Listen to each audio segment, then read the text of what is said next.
I know you can see me. Can you hear me? All right. All right. Good evening. Good evening. Welcome to another episode of Bad to Business. I am Shynen Saffron. Thank you for hopefully trying to stick in with me. We had some technical difficulties, but dealing with systems, it just happens like that. So I'm going to give a couple of people a minute to check in with me. I know there's some people who wanted to hear this conversation.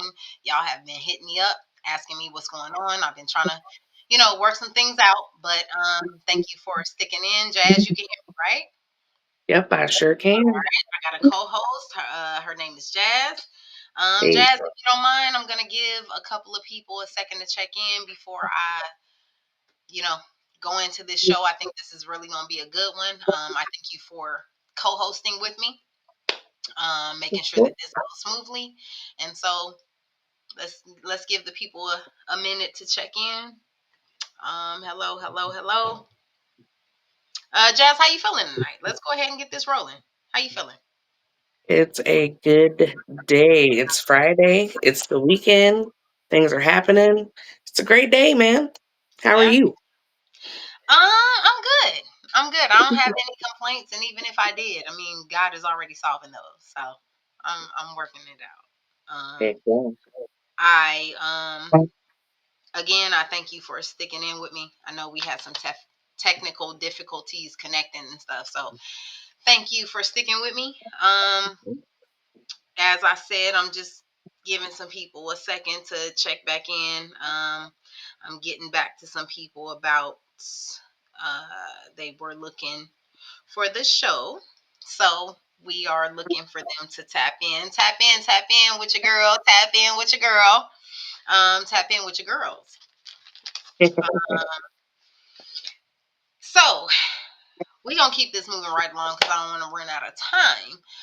Anybody who cannot tap in right now, you can go ahead and check the replays on YouTube, on iHeart, on Substack, on all these things that you subscribe to at the Crew Podcast 23. You can follow up and find out what you missed. So right now, I'm not gonna be too concerned on who cannot. Hey, hey, Yaya. Glad you could tap in. Glad you can. All right, we know the ball is rolling now. All right, Hey, so everybody's able to tap in. Everybody's able to tap in. Hello, hello. Good evening. Good evening.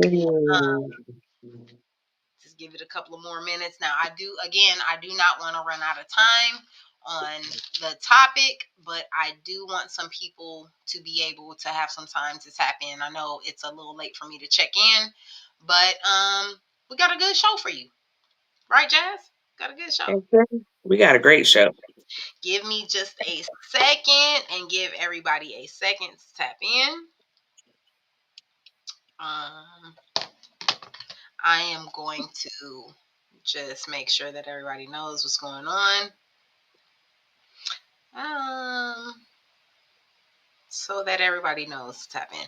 Okay, so I'm gonna keep moving though because that's what we do. We keep moving, Heck yeah, gotta keep moving.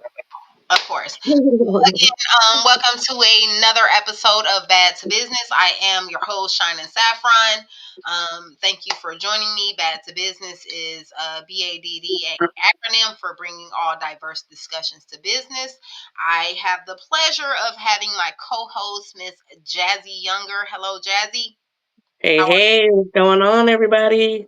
are you doing? How are you doing? It's Great, always great. a pleasure to have you on because you have such a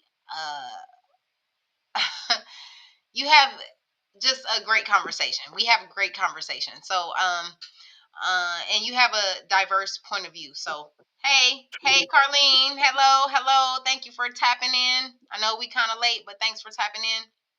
Um, so again, I just want to welcome everybody to Bad to Business, and today we are talking about family matters.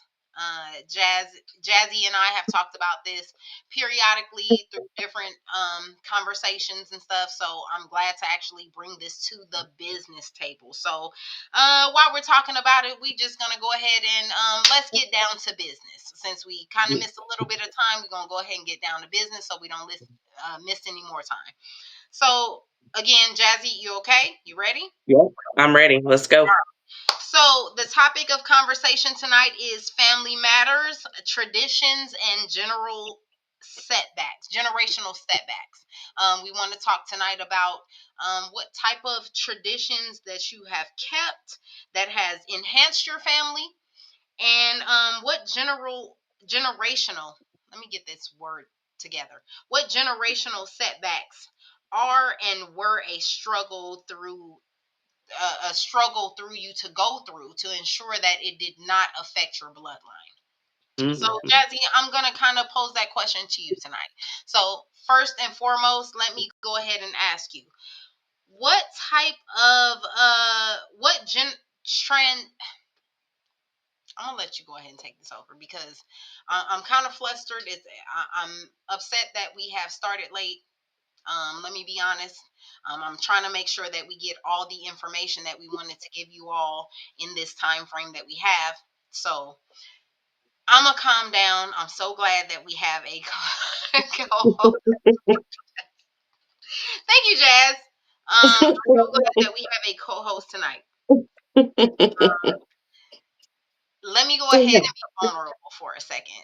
As Jazz knows, I like to be so organized, and I know that things cannot run perfectly smooth, right? But I plan things and I try things to go so perfectly planned that when they go off a plan, I kind of get a little flustered. So that's a little piece of vulnerability of me. Um, and that's why I'm so glad to have people like Jazz on my team that says, hey, things are okay. You know, it's not going to always go according to your plan, but as long as it goes according to his will, right? We're going to be okay. Always. Yep. So I'm going to Yes. breathe. Breath. Take a deep breath. We got this. All right. So thank you to everybody who joined in. I see Zilly who said I finally made it. We Yay, finally Billy. all right. So let's rewind it back real quick. I Go. am your host, Shynen Saffron. I am the host of B.A.D.2BUSINESS. B.A.D.D. is a acronym for bringing all diverse discussions to business. I have a special co-host, Jazzy, who is going to help me deliver this message today. Her and I have talked about different things concerning family matters, and I think it's very important that we share it with everybody today. So, welcome, Jazzy. How are you feeling today? Hey, I'm great. I'm great. Take two. All right, thank you so much. But because we started a little bit late, we're gonna go ahead and jumpstart this, and we're gonna get into it. So, thank you everybody for joining. Everybody who's listening. We wanted to bring some family matters to the table. Um, the Again, the topic question is, what is a tradition that you have kept that has enhanced your family, right? And then that you have just maybe um first, let me go back. I did a definition just to make sure that we are all on the same accord of what a family tradition is. um a family tradition is repeated activities that hold a special meaning, shared experiences that help build a strong family identity and create memories. And an example is holiday gatherings, vacations, game nights, or family meals. And the importance of these things are it helps to build the identities of an individual, which defines family and shared culture, provides stability, which like predict predict I can't get this word right, and I understand it, but it's predict. predictability. There we go. And routines. So basically, it just basically says that we are establishing what type of routines and what we expect in our families. Okay. Mhm, And mhm. strengthen connections, which reinforce family bonds. Okay. Those are family traditions. Now, we also want to know what type of family setbacks, what type of generational setbacks that you have had to grow from or try to endure that make sure that you don't continue those in your bloodline. So tonight I want to kind of start with you, Jazz. You and I have dialogued before, and I know that you have some things that you want to talk about as well as I do. So I'm gonna start with you. So what type of family traditions have you kept that kind of kept your family glued together? Ooh, so I would say Christmas is probably the biggest holiday that we celebrate. I mean, it's the time that we can get together. Sometimes we can have family come in depending on what's going on. But I remember as a kid growing up, like my mom would every year when it starts, as soon as Thanksgiving hit, decorations go up. We're driving the city, looking at lights, listening to Christmas music. I remember, and it's funny because I actually talked about this a couple days ago, like with some coworkers of mine.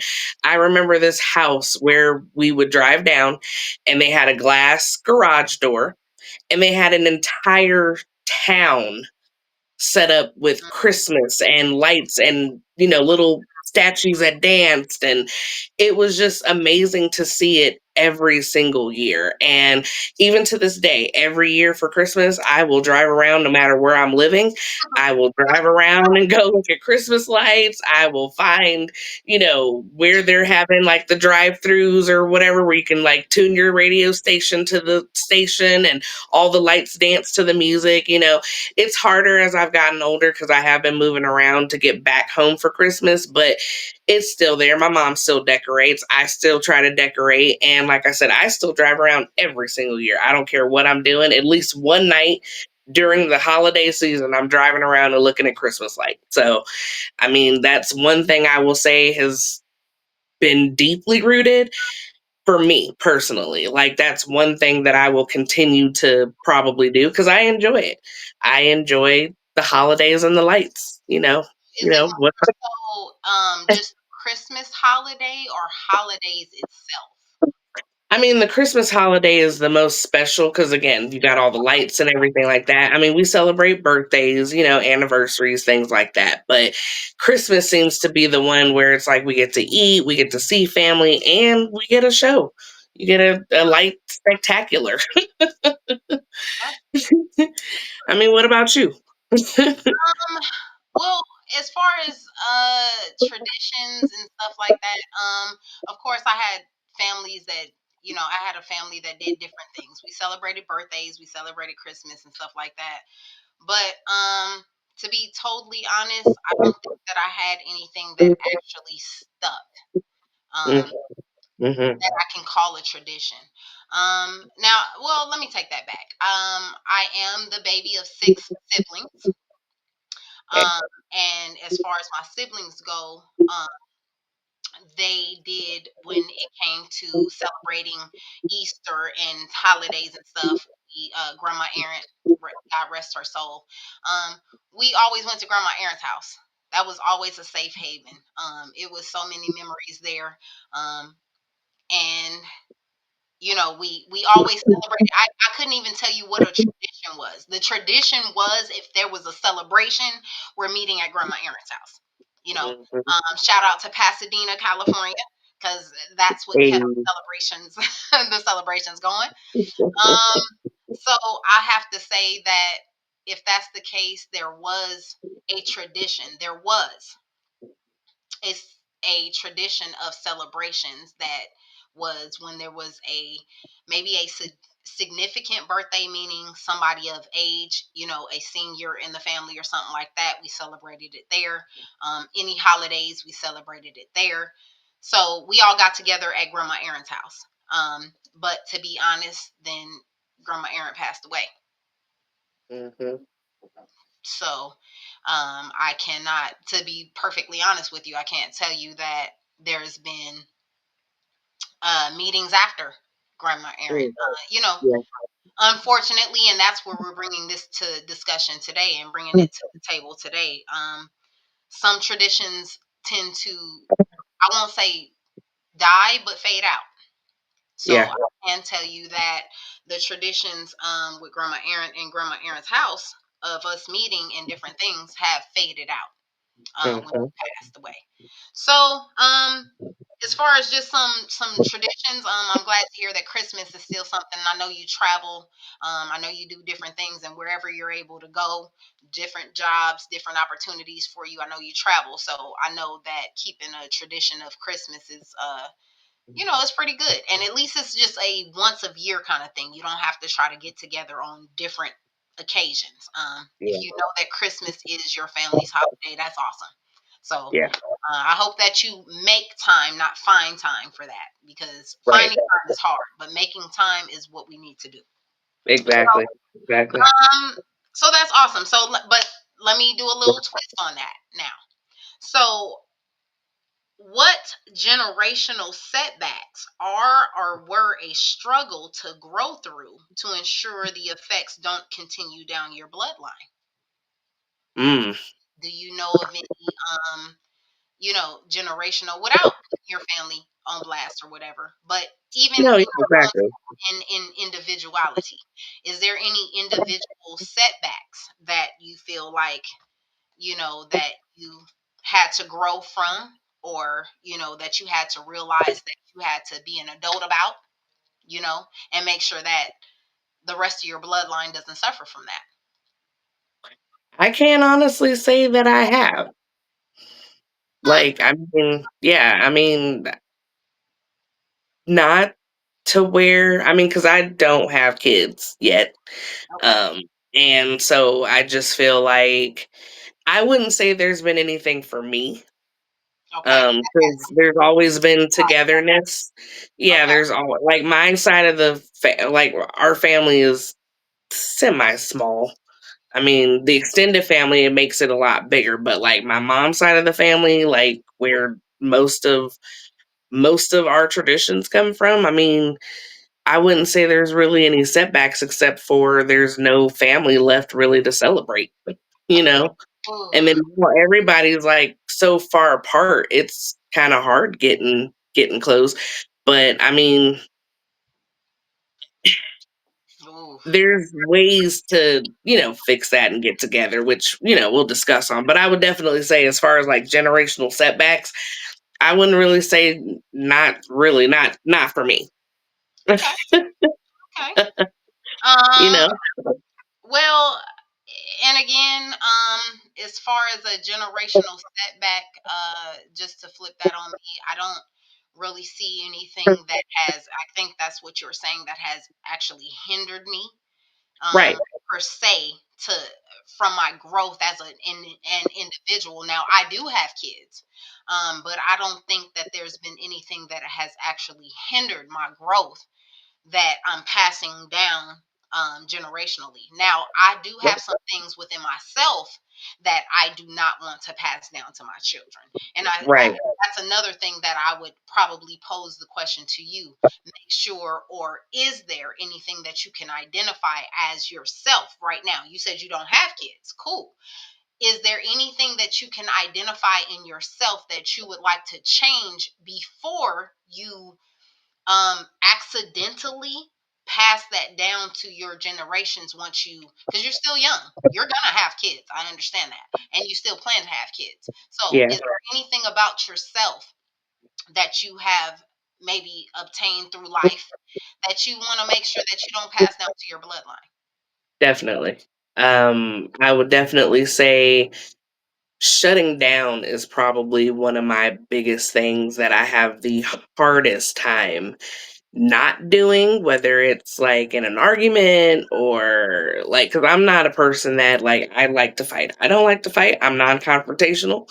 And if it gets too heated, I'm shutting down. I'm shutting down. I'm walking away. We're not talking about it. And I don't know if I want to talk about it later because I feel like it needs to be squashed. But at the same time, it's like, depending on the approach, I'm not going to take it very well. And I will shut down in a heartbeat. Well, And I think what you're saying is I don't want to fight about it. You know, no, if we're going to come to some type of terms about it, and we're leading into that. But if we're going to come to some type of common terms about it, I definitely don't want to fight about it. And if it comes time to a type of conflict or fight, I'm good. I can see. yeah, right, I, right. I I'm good. Yeah, However, I will say that that may lead to some problems too, yeah, because just shutting down, like you said, conceding, shutting down. Now, I remember a quote from Dr. Phil that said, "You want to get along, or you want to be right." Now, one of my family members brought it to my attention that says, "How come if I'm gonna be right, I can't get along?" that, It comes to a point where, and you got to find that leverage where yeah, being right doesn't mean proving it, right. right?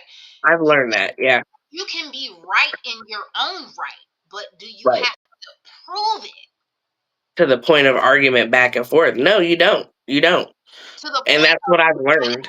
even if there you have settled something in yourself that you are right, and or you're owning your own right, and that or you are right in your own right, and you have accepted what the other person has not accepted from you, like kind of like you agree to disagree, right? Exactly. And you're okay with that. Be okay with that, right?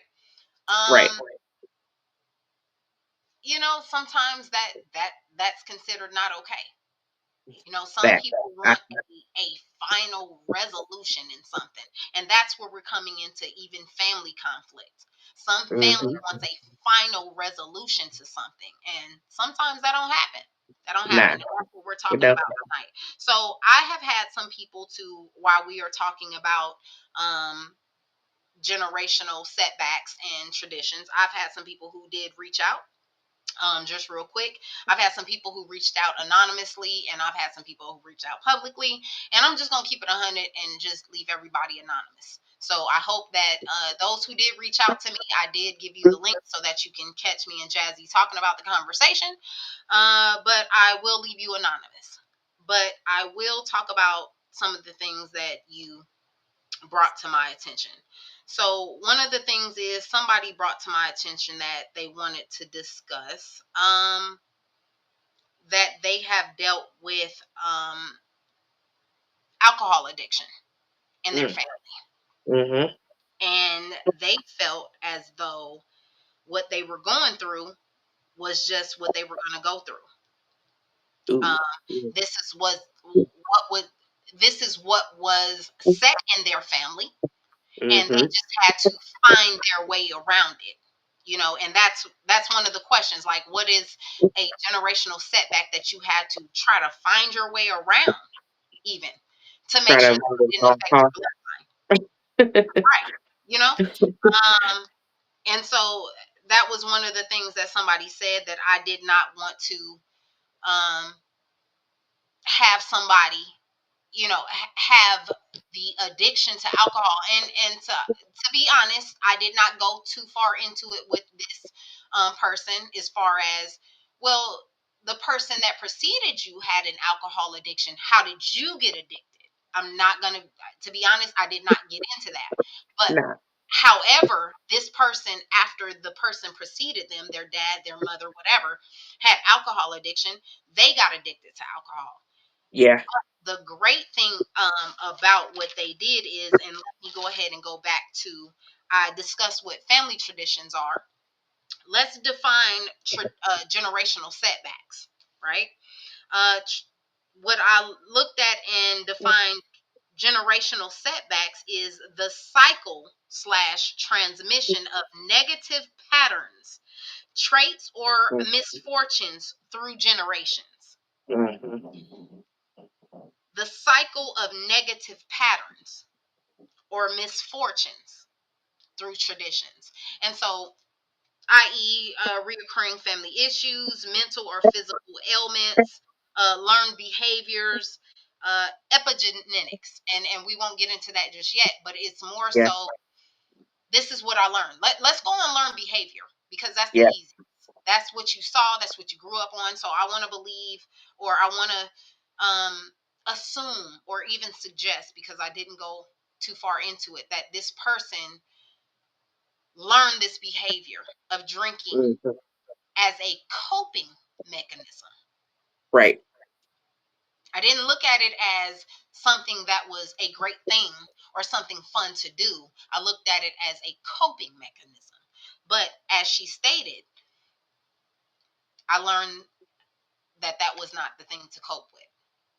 Not only did she learn it, but she looked up some data and found out that she could help others.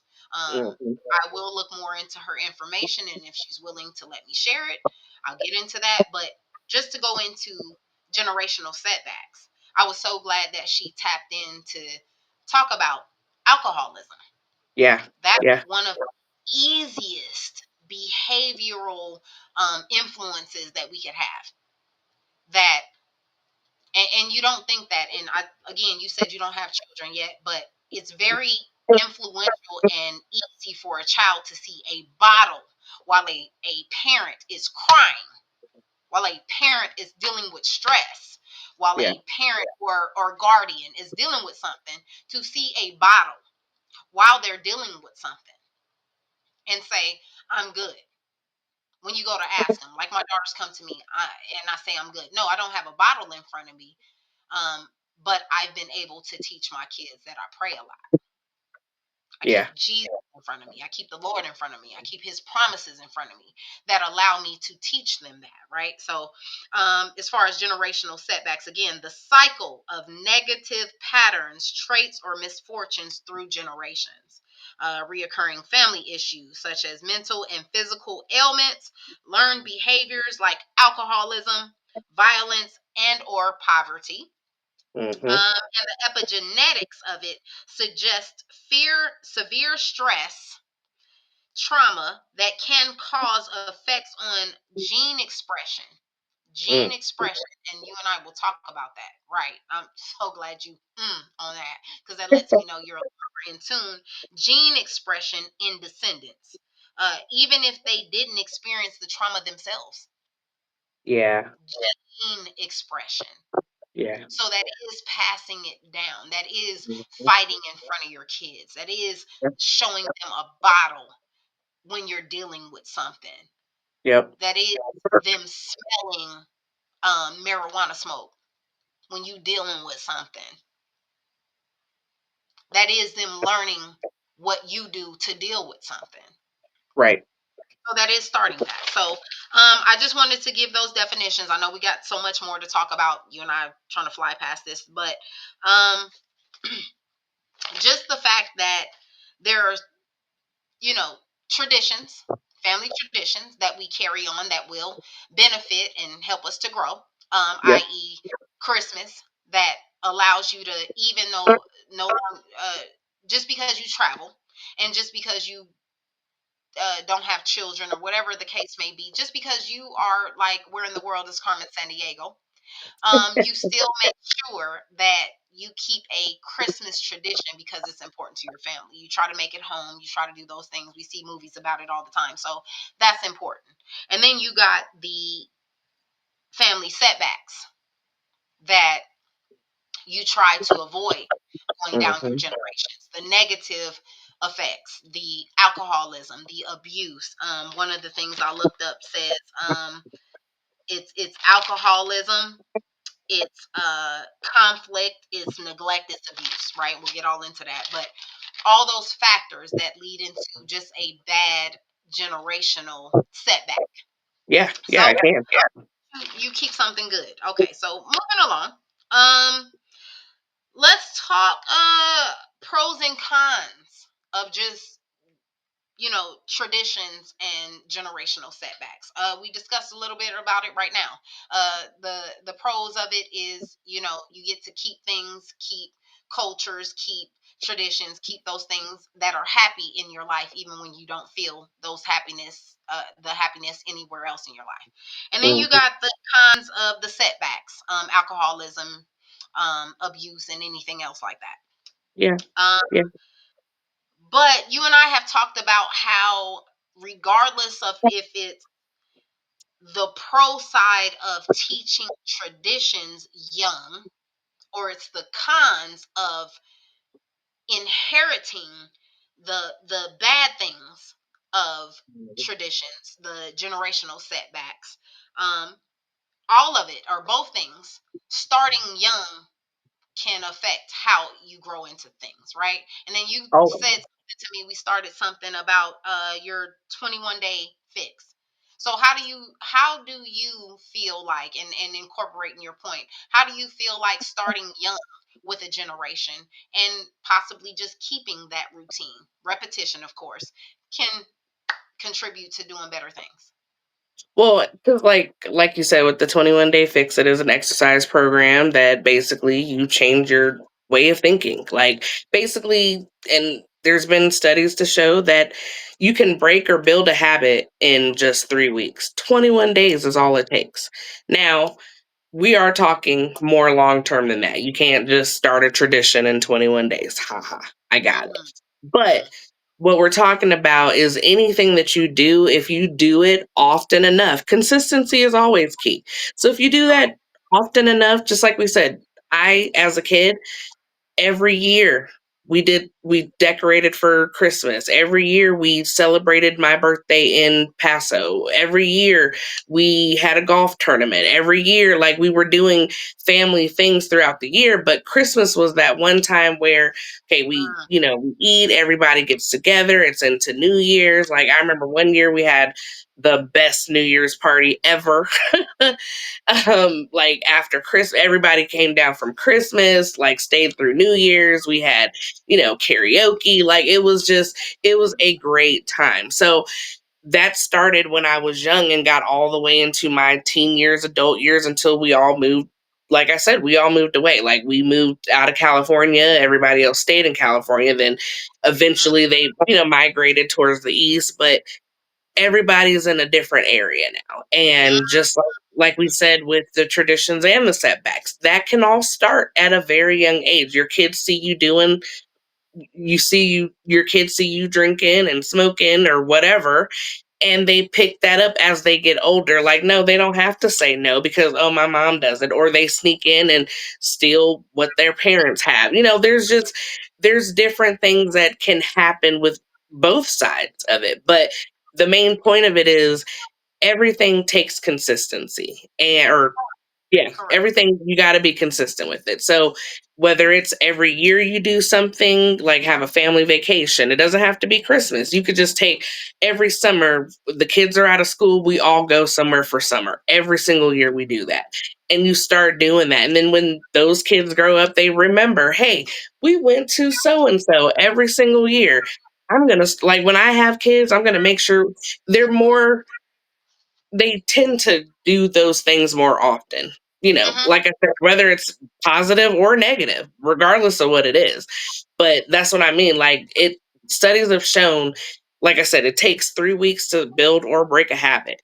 So Right. just like with anything else, you got to be consistent every year. We build something together and we do it. But there's sometimes not enough of that.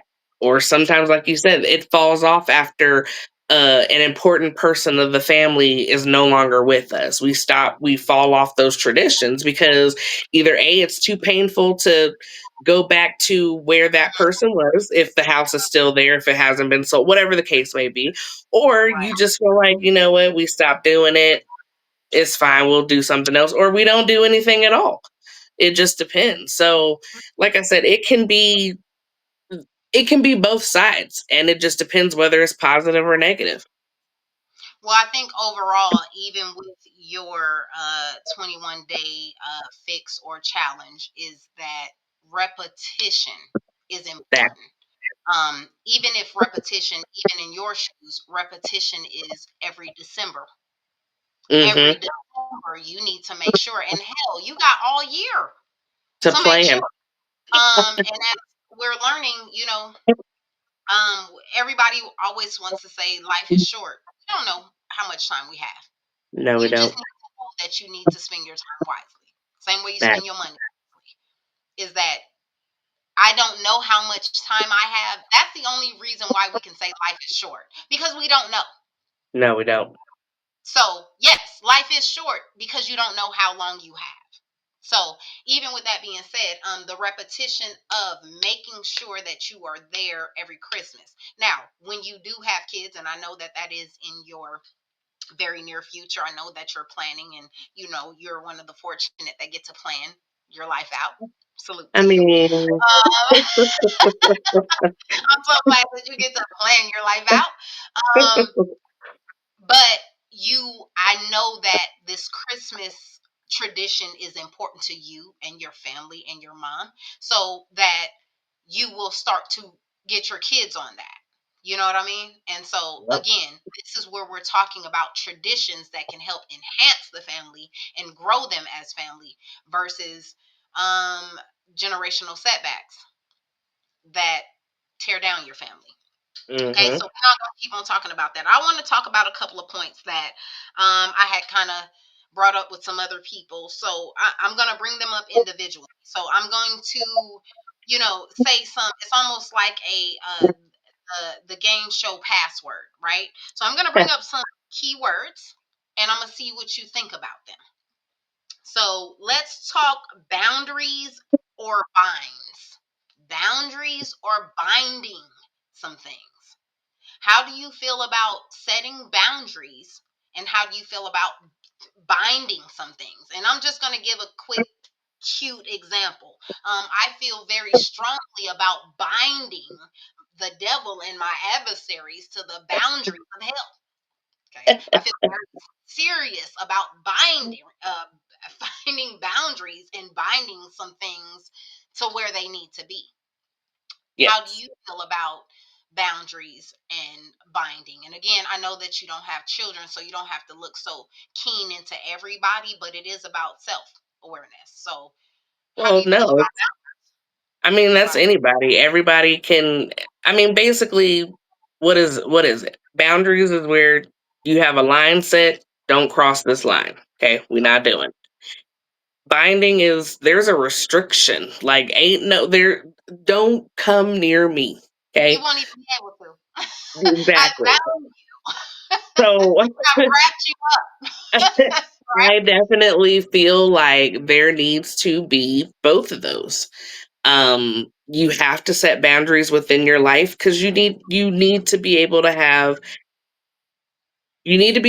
peace in your life. So boundaries and bind need to be set with certain people, certain things, certain behaviors, all that.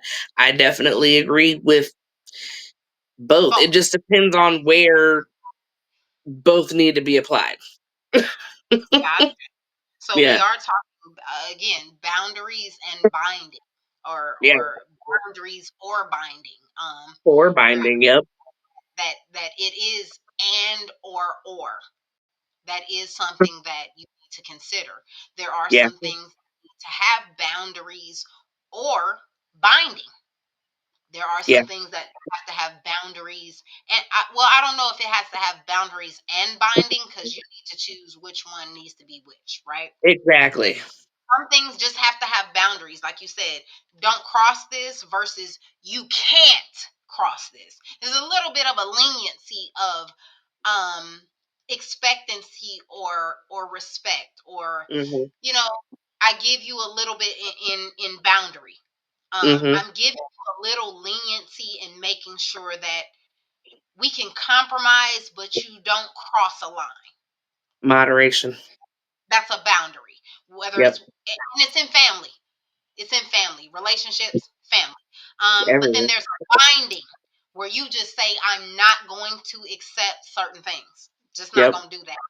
I again, where I use the example, I will bind the adversaries to the depths of hell. You got to go there. I have no compromise with you. Right. So, all right, let's go with the next one. How about protection versus rejection? And I'm talking about protecting your peace. Do you have to reject people to protect yourself? Or can you protect yourself um, in a way that it does not reject people, i.e., again, the whole point is family matters and bringing family to a unity. So we don't want to necessarily reject, but do you have to reject to protect your peace? How do you feel? Yes. I mean, Mm, point you do. I mean, and unfortunately with that, some people, family or friend, may not be in your life any longer. And I don't mean they're not there. They're just someone you don't deal with. I'm actually going through that myself where I had to stop dealing with someone to protect myself. And I don't regret that decision. Um, I feel 100% that sometimes, depending on the person, I mean, okay, everybody's different. I'm finna get into. Everybody's different. Depending on Okay, the person, I do feel like you have to reject them in order to protect your peace. You can always protect your own peace, but there's just correct. sometimes that person or sometimes people that you are just like, I can't even be around you in any type of form at all. Well, and I can understand that, and I'm glad that you opened yourself to saying it could go the other way, because I'm a little bit different. I don't necessarily have to reject you to protect myself. I am one that believes in the motto, know who you're dealing with so you know how to deal with them. Knowing how to deal with somebody doesn't necessarily have to reject them, right? True. So again, like you said, depends on the person, the capacity, and how my old boss taught me, it's the bandwidth you have. Do you Yeah. have enough capacity, brainwidth, bandwidth to even withstand what somebody is bringing to you? Because you could just say, I'm just not gonna deal with it. I'm good. That. Versus somebody that you have to deal with, therefore you can deal with some stuff that they come with. But Yeah. it does ultimately come down to protecting your peace. Will you have to come down to rejecting people, rejecting situations, rejecting things to protecting your peace? Or can you learn how to deal with people around your peace? And that's more of the question. Do you feel like you personally, deal with people around protecting your peace? Or do you feel like it's a no go? If you are disturbing my peace, I can't deal with you. You got to go. How do you feel? No, yeah, that's exactly how I feel. Because everybody gets a chance. I'm not just saying you just cut everybody off like the first attempt. Everybody gets a chance. And when you realize that sometimes people's energy is more draining than it should be, you decide Right. I can't even really be around you. And you don't have to be mean. You just step back a little bit at a time until maybe, hey, we just not talking anymore. It's a weaning process. Yeah, because for both, I mean, if that's someone that you're used to dealing with, or like in the situation, you may have lived with this person for 8 years. You took care of this person. You everything that they needed, you were there to help. And then at some point, it gets to be like, okay, look, you are draining me, and you're because it could come with any kind of abuse. It could be mental, physical, any kind of abuse. You never know what somebody's going through. But that's why I said you sometimes have to reject someone in order to protect yourself. Because your peace is taking little hits every time you deal with this person. And at a certain point you just get tired of it and you're like, I'm not gonna keep doing this anymore. I can't. That, that's true because you Yeah. don't know their journey. You don't know what they're going through, but you cannot let their hindrance be your burdens either. So Yeah, I exactly. and then I'm always drawn back to you pray for discernment. God will let you Yeah, know when you need to engage into something when you don't.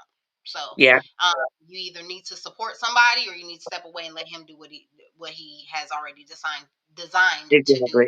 So I Exactly. all right, so that's protection and rejection. Let's talk forgiveness and fault finding.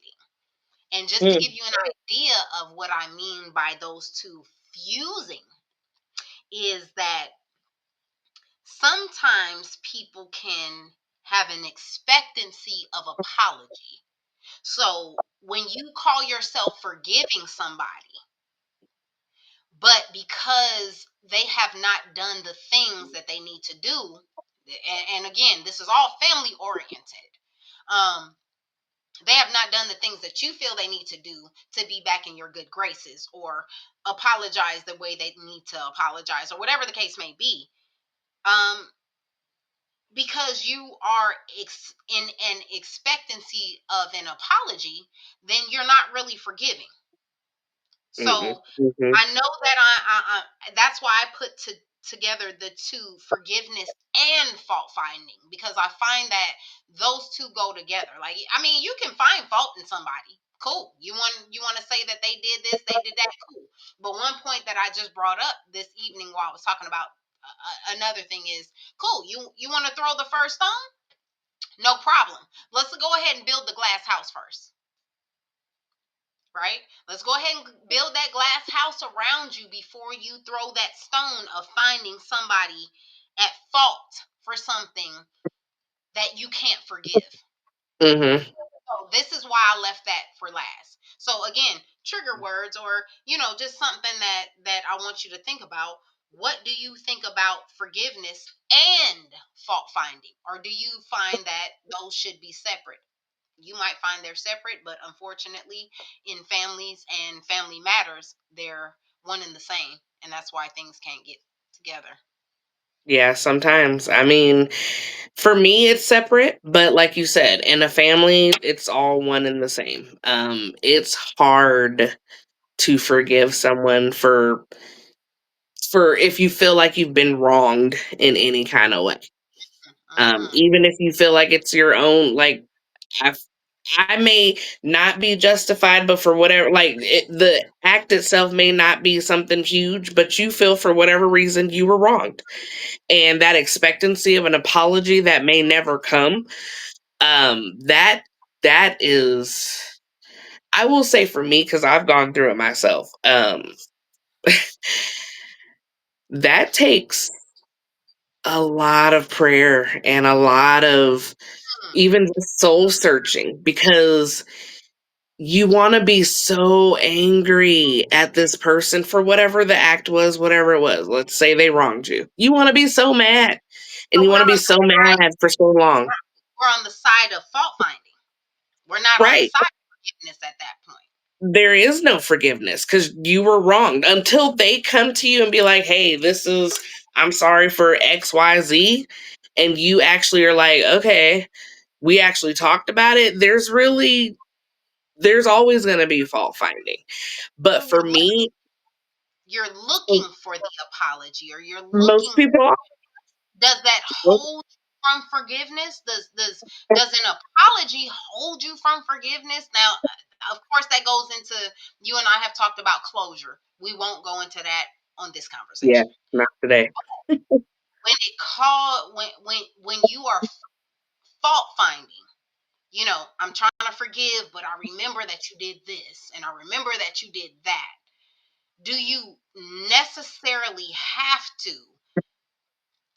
um have the apology for everything you've listed that this person has done wrong? Do you have to have an apology for all that? You shouldn't. But most people are expecting that. So, like for Okay. me, I Okay. didn't get an apology. Think of a personal, and I'm not going to ask you to Oh put that no, out. we're not going to talk about it. But I have been through some stuff with people, family, whatever, and like I said, I was angry for at least a good year and a Long half, 2 years, long time, waste of time, long time. Um, and I still to this day have not gotten an apology. But here's right. the thing: I had to let that crap go because me personally, I could not grow. I could not do anything because that's all I wanted to think about. I wanted to be so angry that that's all that mattered. All I could think about was, oh, it's your fault. It's your fault. It's your fault. And one day like I said, it takes a lot of prayer. It takes a lot of thinking, meditating, everything because that's very hard, especially when that person has always been in your life. They're very close. They're pretty much, Influential. yes, very. And a major part of everything that you've grown up to be. And for me, I had to let it go. It hurt. It hurt to let it go. But after I finally, and I'm gonna be honest about it, it wasn't like a one and done. Like I wanted to be like, oh, you know what, I forgive this person. I will say it crept back up. It crept back up. It crept back up. Of course. And I wanted to, because again, that person was around and it just kind of brought things back open. And it was like, you know what? If I'm really going to forgive her, I really have to forgive her and I really have to let it go. And so I Yeah. did. And at Learn this point, how to heal from have, right, I have done that, but I also choose to leave that person alone because I know it's not good for my mental health. it. Again, Okay. rejection for my peace. Okay. So rejection sometimes does result in protection, or rejection is sometimes necessary for protection. Oh yeah, definitely. I would definitely I, say yes. I agree. I definitely agree. You again. My motto is you got to know who you're dealing with to know how to deal with them. And Definitely. if it comes to a point where you know who you're dealing with is somebody that you have to just totally protect yourself from, it is what it is. And even protection could mean cut communication, stuff like that. Now, again, this topic of tonight is about family matters and how to um, bring back family traditions and break Mhm. generational setbacks. But part of, don't get it misconstrued, part of breaking the generational setbacks is making sure that you understand uh, boundaries or binds, protection versus rejection, and forgiveness and fault finding. You Mhm.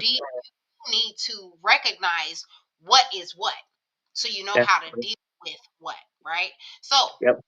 now, what and I'm glad that you did that. What kind of leads me? That kind of leads me into something, a little notation, and we don't have to stay on this. I just, because we are talking about somebody who can take leadership and understand where boundaries or binds, protection versus rejection, and forgiveness and fault finding come in. We are talking about somebody who can lead the family. Yeah. So let's call them family administrators. Right. Well, first, before I go too far, Travita tapped in. Hey, Travita. One of the things that she said is learning to communicate before an argument is important by explaining how you respond during conflict. Totally Definitely. agree. 'Cause and that goes back to defining what negative dynamics of a family is, and which is Mhm. neglect, and abuse. Those are the top three things, or the top three negative dynamics of a family is conflict, neglect, and abuse. So, but I do believe that we kind of touched on that, is learning how to communicate is knowing who you're dealing with to know how Yep. to deal with them. You, different strokes for different folks. We all can all agree with that. How I talk to auntie is not how I'm gonna talk to sis. Right. How I'm gonna talk to grandma is not how I'm gonna talk to mom. It's just Yep. different. Yep. So, but we will agree that communication is key. How Mhm. you talk to somebody is how you talk to somebody, but how you talk to somebody is key, regardless. Yeah. So, communicating with somebody is key. Find somebody who you can communicate with, and even if you have to decide how you need to communicate with them, like I tell my daughters all the time, it's not about what you say, it's how you say. Yep. I don't care Always. what you say to me. You better open your mouth and tell me about how the world makes you feel. However, you better not cuss. Don't fuss at me. There's ways to tell me, No don't word attitude. just don't word vomit me. Right? Mhm. You, let's talk about it.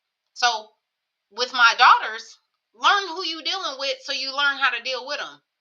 You can't cuss and fuss at mom the way you may do your peers. So, but it doesn't mean not communicate. But Right. to go into that, it's about leadership and how to Yep. take leadership in family. So let's talk about the family administrators, the people who take leadership in families when somebody passes, or just deciding that this part of the generation needs this part of leadership. You may be in that Mhm. part of, but the aunties or the uncles or the cousins that are in part of that leadership because the older people have passed away. Yeah. The older influences have passed away, or they're too young, or I'm sorry, they're too old to, or they're older to where they're not leading the way anymore. Right? Hmm. So now you are the family administrator, that you are the, what we call each other, the middle child. We got the old people tendencies, but we walk in with the new people. So we're trying to incorporate how you can't disrespect the old school while swagging with the new school. Yeah. Cool. Now, let me ask you this. When it comes to being a family administrator, taking the lead, whether it's because somebody passed or you just realize that family traditions or generational setbacks have started to rock your family bloodline. When it comes to being the family administrator, do you believe or do you think that that's something that's voluntary or something that's involuntary? I think it's a little bit of both. It depends on the situation. Mm, Like in my household, like it's just me and my brother. Um, Growing up, I would say in our household, like my dad does have other kids, but they weren't in the same household. So if right. something were to happen to my parents, I Now, would is your assume brother, 'cause I'm sorry, just real quick, is your brother older or younger? my brother is younger, but he's taller than me. So I call him my little big brother. Okay, so he's a big little sister. Right, right, right. So, even when it comes to taking administrative, you're saying as far as you taking the lead because you're older. Yeah, I mean, I feel like because I'm the oldest child, eldest child, like I feel like I would be the administrator if something were to happen to our parents or whatever. But he may feel like, you know what, I'm the man of the family now, and I feel like I need to take over. Like I may not be emotionally stable to take over as administrator. It really depends on Right. why someone is taking over, like what the case is, if it is a death or whatever, are you emotionally able to take over that role? I know like when my grandmother passed away, it was my mother and my aunt or whatever. And my aunt is the oldest, and she gladly volunteered the administrator role because she was like, I can't handle it. That wasn't something that she was going to take over. And I will say my mother probably handled it the best of the two. Mm, But my question is like, what damage could it have done to my mother, like having to deal with that, being the baby of the family that. and having to take over, like when her mother passed. So it like I said, that was a death situation versus, they get sick, and you have to take care of them. Like I said, there's different cases, Same but difference though, because the way yeah, you're explaining now in this situation, so you're saying that your mom was the youngest and she took the responsibility. yeah, my mom is the baby of four children. So, and my aunt is the second oldest girl of four children. Mm. So, with So both of their mother, your mom didn't take it on voluntarily. So did she my take mom it on didn't volunteer. voluntarily No, or involuntarily from your POV without like going all into it? Was that yeah, a no, voluntary position, like I'm just gonna take it on because I see nobody else can, or involuntarily as I have to take it on because nobody else can? pretty much because at the time, both my uncles, which are the brothers, they both had passed already. So when my grandmother had passed, like it was like, okay, my aunt couldn't do it. My mom had to do it. So yeah, for my mom, it was probably more involuntary. Like, yeah, she stepped up and did it, but it wasn't her first choice. Whereas my aunt, she technically would have been the natural choice, but Right. volunteered my mother. So, like I said, for that, it depends on the case and can you deal with it or can't you? I would Correct. hope that I can, but who's to say? You know. Correct. Well, just to touch on that, I am the baby of six. It's like a Mhm. Brady Bunch, three girls, three boys. Um, I am, Cindy, if you will, if that's the case. Um, and when my parents passed away, I'm not the one you go to. We Yeah. do have a family administrator, and she does a great job at keeping us informed and keeping us updated, motivated on what we need to do. When my parents passed, with each passing, my mom passed first and my dad passed second. Um, I will tell you that for her, it was more so voluntary. Mm, She didn't see anybody stepping up. And mm, she mhm. was determined to make sure that the family stayed as a unit, that the family Yeah. stayed strong, that the family stayed doing what they were supposed to do. So while I would say it was involuntary, um, and that's one of the two key points I brought up by assuming, even voluntarily assuming the family administrator's position, you also assume the burdens and responsibilities. Yeah. And she did. My sister is very well taking the burdens as well as the responsibilities. Now, I won't go as far as to say that she's taking the accountabilities, because for things that nobody else is doing, or making sure that they are staying on top of, or whatever else that the family needs, I encourage her to not take accountability on that. But Yeah. she is very much assuming and voluntarily taking family administrator to make sure that the things are done fairly, the things are done right. She keeps us updated, and we salute her, because it's not that we necessarily, like you said, she just kind of fell into the position. She kind of stepped into the position. Yeah. Like you said, I could assume and fall into the position because I'm oldest, but it doesn't mean that I'm capable. Yeah. My brother could be more capable because he's more mentally stable. Not because he's a man, but because he's more mentally stable, and he just Yeah. gonna hold those feelings where I'm gonna cry. My sister just decided that she needed to do what needed to be done. So salute to you, sis. You know who you are. Um, so I want to give a salute to all the family administrators. Just know that you have a big position, and that Mm. there are, when you assume the family administrator, or you assume or take the position of, or have been given, elected even, the position of family administrator, it does come with some stuff. And I know that all those who have assumed or taken that position, you already know what it does. And Yeah. so you deserve the salute, because there are some of us, That's like Cindy right.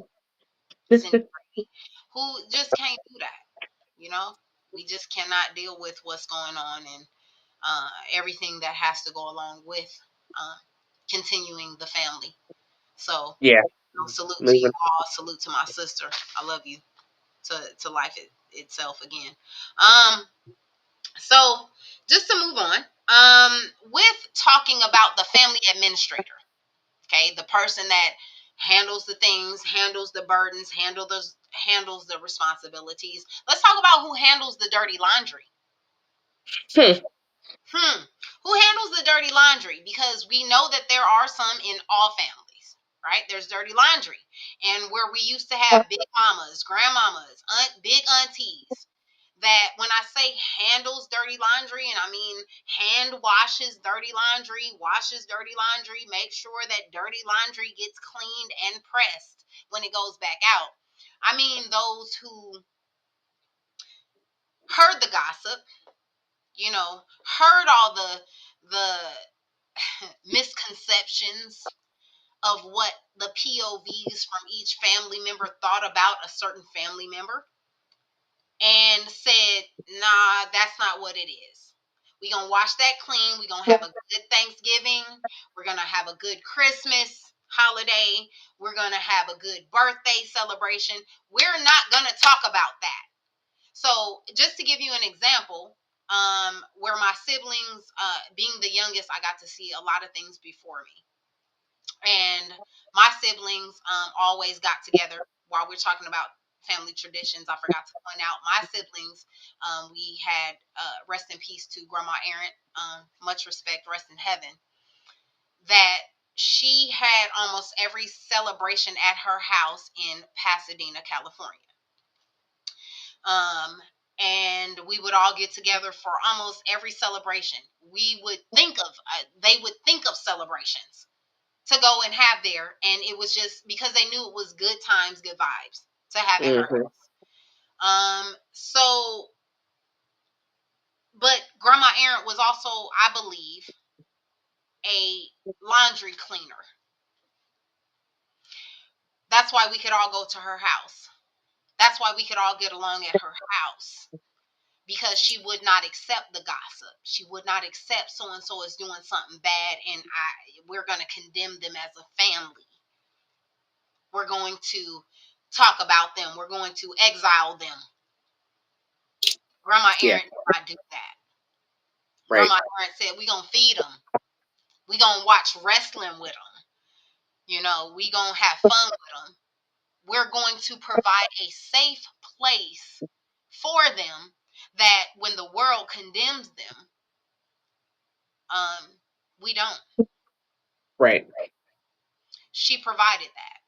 So, where are the aunties and the grandmas, the administrators, the assumed, and the ones that do not want to take it, cannot take those? Where are the ones that are cleaning the dirty laundry? We know everybody who's airing out the dirty laundry, who knows whose laundry is dirty. We know all the people who are telling the dirty laundry, you know, but who is actually supporting and stopping the gossip to say, I don't care that JJ was locked up last week. He's free this week. So because it's free this week, we're gonna have a dinner. We're gonna have a, you know what I'm saying? I would refer to a Bible verse, but because I can't remember it correctly, I won't do that falsely. But it was like, yes, my son was gone and he did his life wrong, but when he came back, it was Yeah. a it, Mhm. it was a moment of celebration, because I'm not Yeah. gonna We hold his celebrated. faults against him. I'm Yeah. gonna celebrate the fact that he came back and he was alive. He came back and he was well. He came back and he wanted to come back. Yeah. So it comes back to, where are the grandmas and the aunties? We know everybody who's uh everybody who used to clean out our dirty laundry. But those who call themselves assuming the administrator and making sure that you make that the family goes right, i.e. you possibly assuming the um role of administrator or not, can you make sure that you or your brother do not allow the extra family to talk about, well, your mom this and that, and your dad this, and you do not, you clean the laundry, the It's a gossip that big deal. comes, are you able to handle that? And that goes to what you were saying. Excuse me, I don't know if I can handle that. My brother may be better at that, Maybe. but But here's the i'm not thing, no one's I'm cleaning not it. I'm not going to deal with family who wants to talk about fault finding, not Right. forgiving. Right.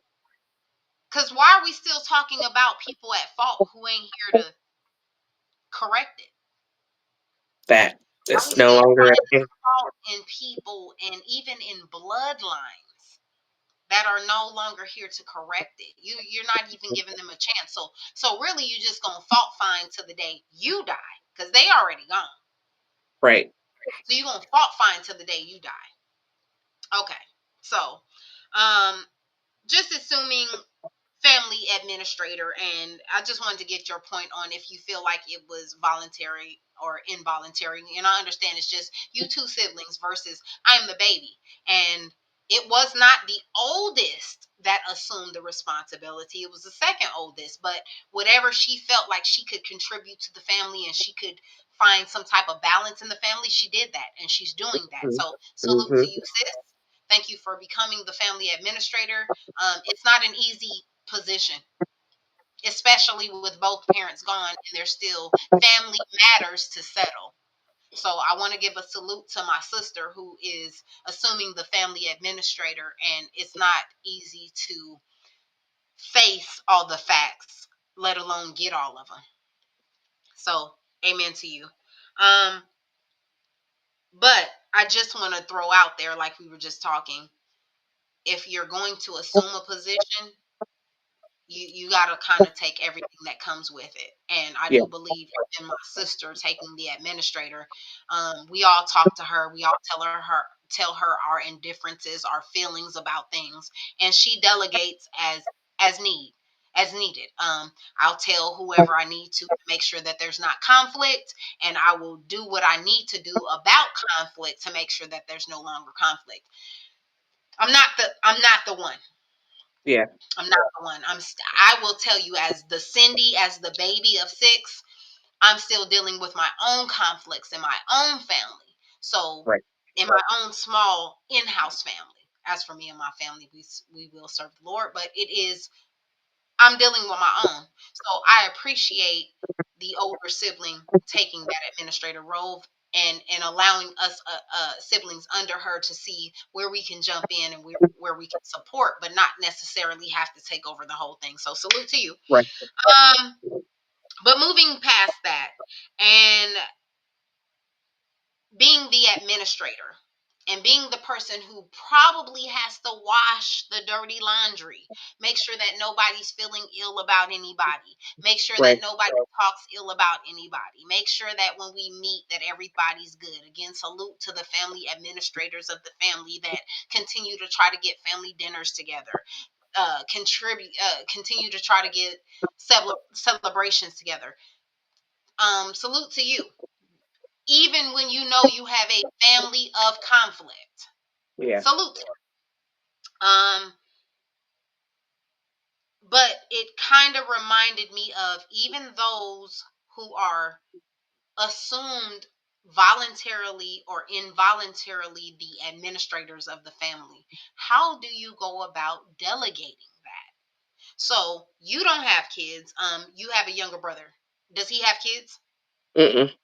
Okay, so nobody has kids just yet, but y'all both young enough and spry enough to go ahead and have them. So it's coming, but nobody has kids yet.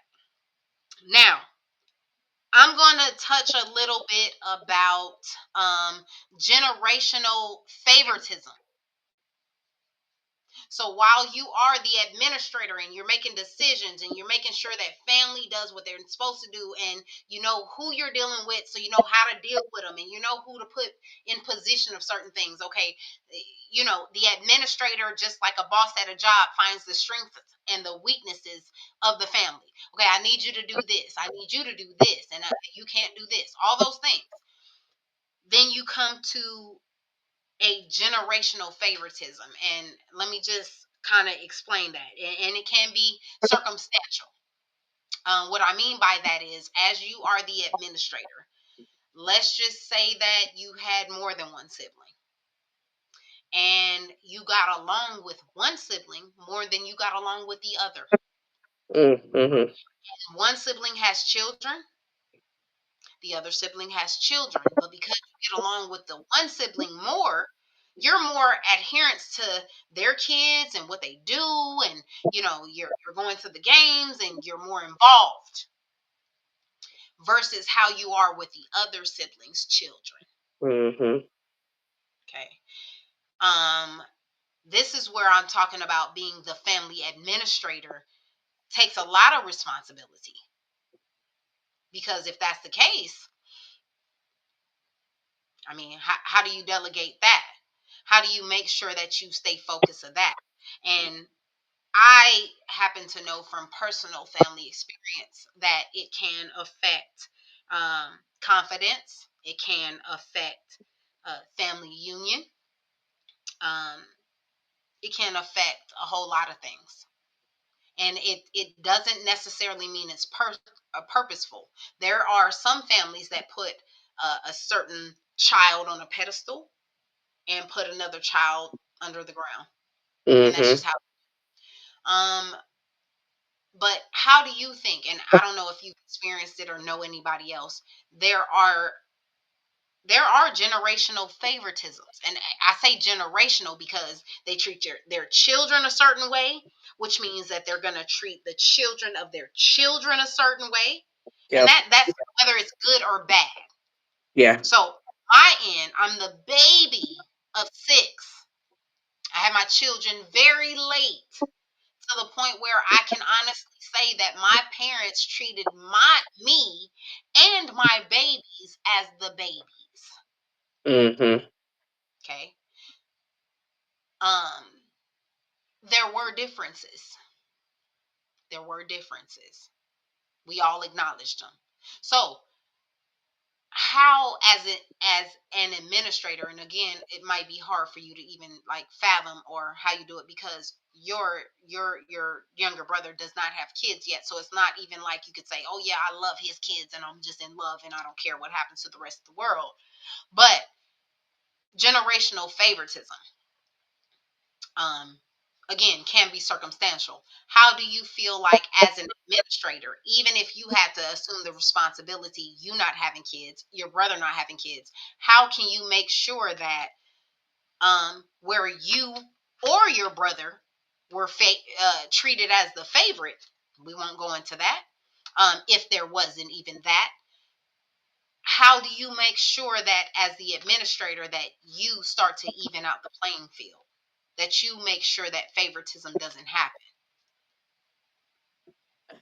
I don't really know. I mean, besides just being equal to everybody, like, I mean, I experienced it because on my side of the family, like, they're like my uncle's kids, like on my mom's side, we didn't really deal with my uncle's kids. Like, they just, I know that I have them, but I don't know. Like, we just didn't, they're a lot older than me. Like, I've met a couple of them. It's just, there's so many that we don't really deal with them. So I get the whole generational favoritism, but you gotta break that cycle somehow, That some part. way. That part. Like, regardless of me and my brother or whatever, it can't happen. Like, you gotta break the cycle some way, however you do it. Unfortunately, you can't continue down that path because it leads to separation within the family. It leads to discord within the family. Nobody wants to get along because, oh, so and so is liked better. Family functions are weird. Like, it gets weird. So, like I said, it just really needs to stop, and we need to, like, just do better. Well, But one I of the don't know things, how you would do that. well, I mean, and everything in life is a process, right? Yeah, Muscle gain, family gain, whatever. But in this particular situation, it's about family gain. And everything is a process. And one of the things that you and I talked about in the generational setbacks, the importance of recognizing a generational setback is the yeah, awareness and action to make a conscious decision to change. yeah. So even if that's what was going on in your family, you only have you and your brother. Right, If your brother was to decide to have children first, then you got to know that you got to make certain changes to make sure that that doesn't happen. That there's right, no favoritism. That there's no whatever the case may be. If you had children first, depending on who decides to be the administrator, you have to decide who's going to make the decision of that's not going to be a zoned in thing that right. you got treated better. So I totally understand that. So but again, the importance of generational setbacks is to be aware of what's going on and make sure that you're aware to make a conscious change. So, Yeah, um, yeah. I like it. That's beautiful. Okay, so I'm gonna keep on moving. But I did want to make the points of generational favoritism. I like this particular child, or my youngest and their children were closer to me than my oldest and their children. And love is Yeah, love. Love is patient. Love is yeah, kind. I have to make that list. So every time that I annotate this, that I make sure that everybody is aware of what love is and what it Yeah. comes to. Love conquers all. So it does not matter who is who. If you love, you love. I have two daughters and they're 3 years apart. And one thing that I have to understand is I understand that the oldest will come into things in her life before the youngest will, right? Yeah. But what Yeah. I do is I communicate to them both about how I understand and how they need to understand that Yeah. one will come into things in life sooner than the other. She will drive at 16 or she will try to get her permit at 16. You can't get yours at 13. Right. But I open the lines of communication to make sure that we understand that the levels are still there. Yeah. Now the world may separate you, but in as far as my house, we will serve the Lord, and therefore I'm gonna make things equal and fair. And so, yes, it's fair for her at 16 to learn how to drive and start to look for her driving permit, Right. and for me to take her out on the weekends. You at 13 don't get to be upset about that. Let Right. me talk to you about it. Let me talk You'll to you drive about how soon enough. you can't, but she can. But it's not that I'm just treating her like this and Mhm. treating her like this because we're Mhm. separate. Let me give everybody an understanding of why 16-year-olds get certain privileges that 13-year-olds don't. Right. Yep.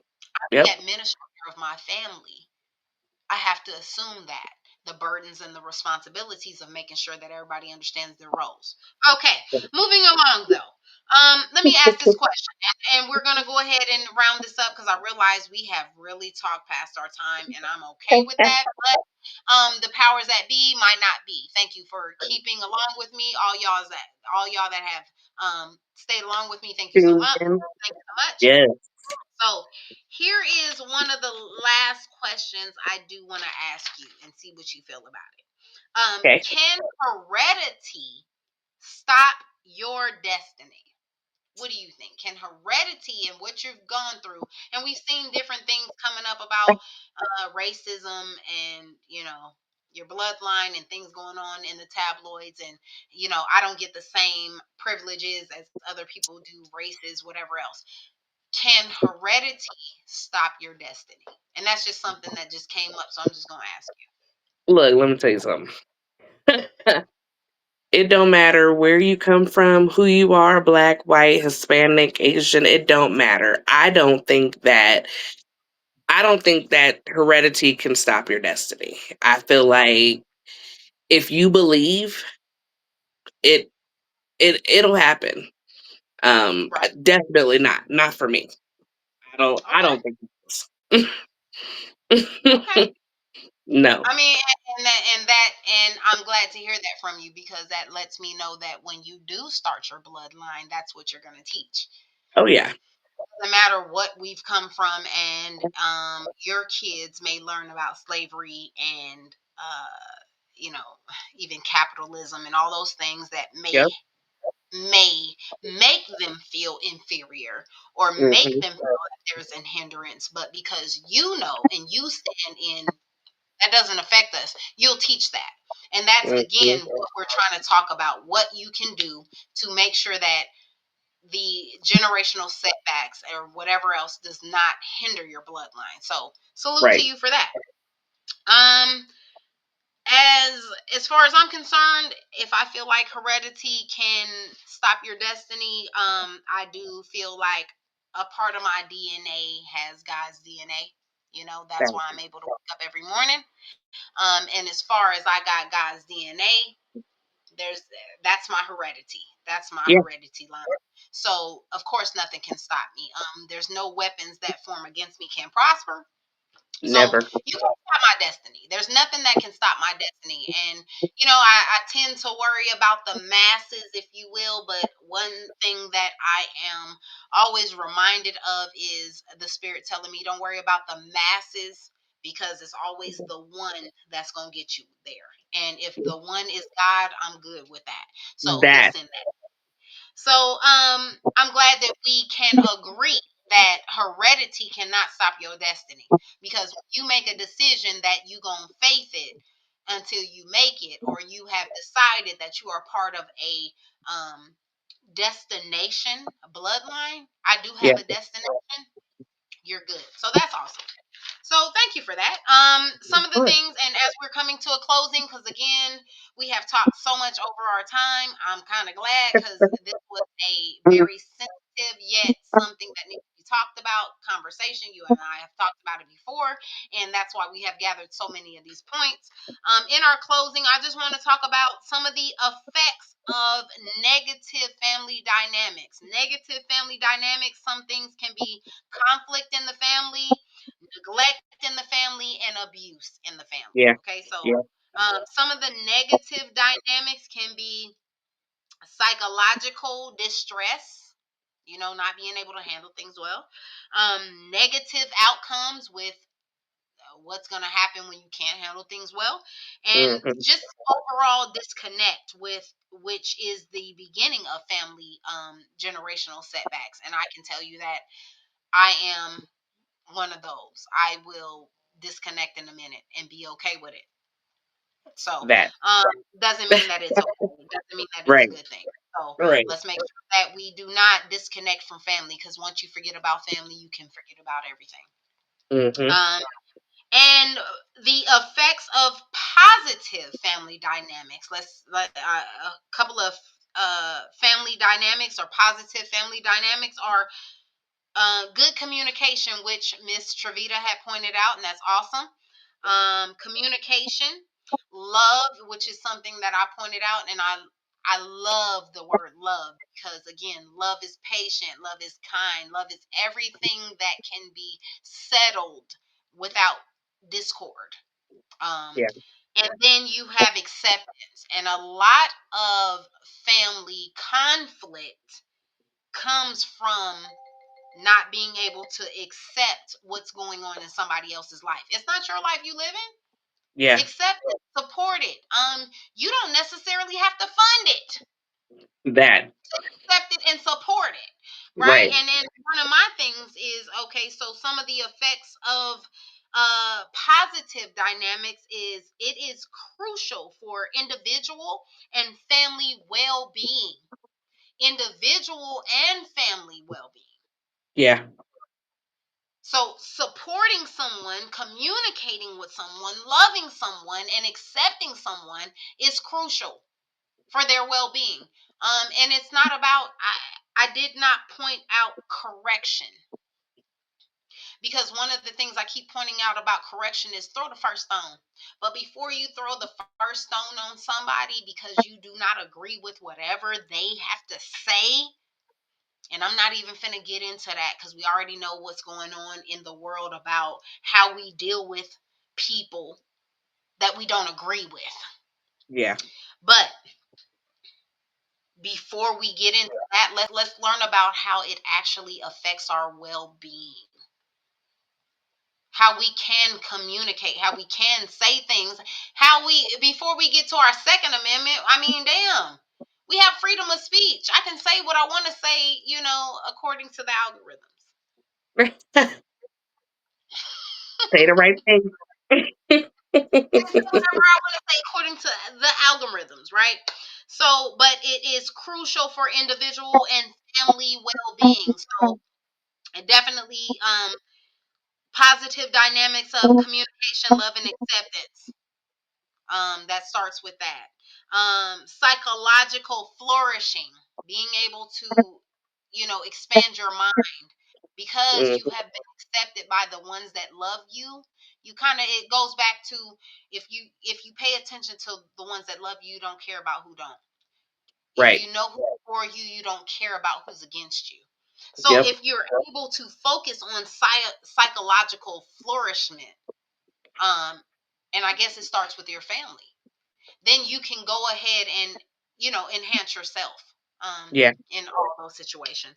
um and also healthy development in children, and is a key happiness to adults. So just really, in my opinion, like you said, if you start early in routines, it kind of just develops in adults. Yeah, Um, like Grandma Erin, it was great that she started us off. We know who we are and how we are as a family. yeah, When we get together, we can get together. We just yeah, haven't, and it takes a long time for us too. But we know how to get together. So family, yeah, you know how to get together, you know how to love each other. Make sure that you're doing that because family matters. Black lives matters, white lives matters, all life matters. Family matters. yeah, We all we got. yep. So make sure you're doing that. So in our conclusion though, or to further in our conclusion, where do we start, Jazz? Like, how do we start to do these things? How we've talked about all the different conflicts and stuff, but where do we, or where can we actually start to do some things? Where would you start? I mean, it's really simple. You got to start with yourself. So when you heal yourself within, you Mm, can also heal your bloodline. So amen. you have to, Mm, a lot of people can't even like we're talking about forgiveness and fault finding. A lot of people have that within themselves and they can't mm, let that go for whatever reason. Hey, I messed up for whatever reason. They can't let it go. They fault finding themselves. They can't forgive themselves. So I feel like if you can forgive yourself, if you can love yourself, love is kind. Love yourself because we do the worst to ourselves. We can talk about ourselves so badly to ourselves that's true. and it can be detrimental to us. So I think, like I said, if you can heal yourself, forgive yourself, you can love other people, you can love everything else around you. But it starts with you. It always starts with you as an individual. It don't matter. Mm, I can concur in that. If trauma can be passed down through generations, so can healing. So, Yep. if you can, period, mic drop.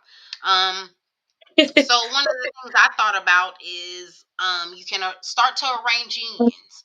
You know when the next birthday celebration is coming up, holidays are coming up.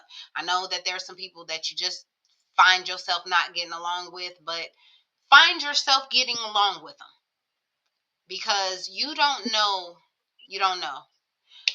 I don't want to talk about some of the things that's been going on in the world that conclude and confirm that life is short and as we know it because we Yeah. don't know what time is the time and stuff like that, but we do know, and I give homage to those families that are grieving and going through a strengthening process where they have lost these loved ones in the last couple of weeks. Yeah. We all know who they are. Yep. Um, but start arranging those unions. Start arranging, let's get together. Let's Yeah. start arranging, even if you know that there's going to be conflict, solve it then. Yeah. Like Get it there's so done with. much going on in the world. I was even explaining to you, there's so much going on in the world that I'm so unbothered and anointed. Like there's some things that we just got to get clear. Yeah. Let's just go ahead and do it. So um but that's one thing that I could think of that we where we can start. We can start to arrange unions. Is excuse me, is there anything that you can think of that we can where families can start? Oh yeah, my grandma on my dad's side, Grandma Finley. Shout out to you. I saw that you liked our post the other day. Love you guys. Sorry I haven't been available and around, but every month they do a video Zoom call. My aunt Audrey puts it together every single month. They basically celebrate, whoever's birthday it is for that month and then they talk about current family events, what's going on in Granny's world. She's always like, building and, painting houses and they got a museum. They're always like adding stuff to the museum. They're a huge part of the Choctaw Indian Nation. Like they're putting together powwows and, everything like that. So I haven't been on in a little bit, but I'm gonna start back. But start a video chat, get on FaceTime with your family. Like if you don't see them often or can't get around for holidays, Christmas, Do a Zoom call. They got Google Meet now, Facebook Messenger. Like, do whatever you can to stay in touch. That's what y'all gonna do. Let's do it. That do something, right? Yeah, Do something. do something. And something that I'll throw in is support your family's interests and investment. Um, That.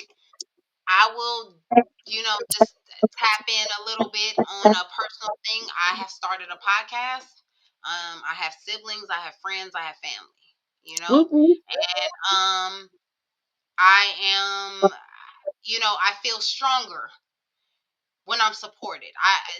Some of y'all may not notice this, but I am nervous every time I come on, and I get a little loosened up after I get on here. But I can't lie. If I had more support from my family and friends, I might be a little more, excited. Stuff like that. I did get to hear from my families and stuff, and my families and friends on this topic, and they were kind of excited to hear this coming on. So I did get a little more excited, and that's just to prove uh, what the narrative of that we're talking about. The more my family and friends got excited, and that shouldn't necessarily influence my decision or how I move in life and my journey, but the more excited they got about, hey, I can't wait to hear this, the more excited I got.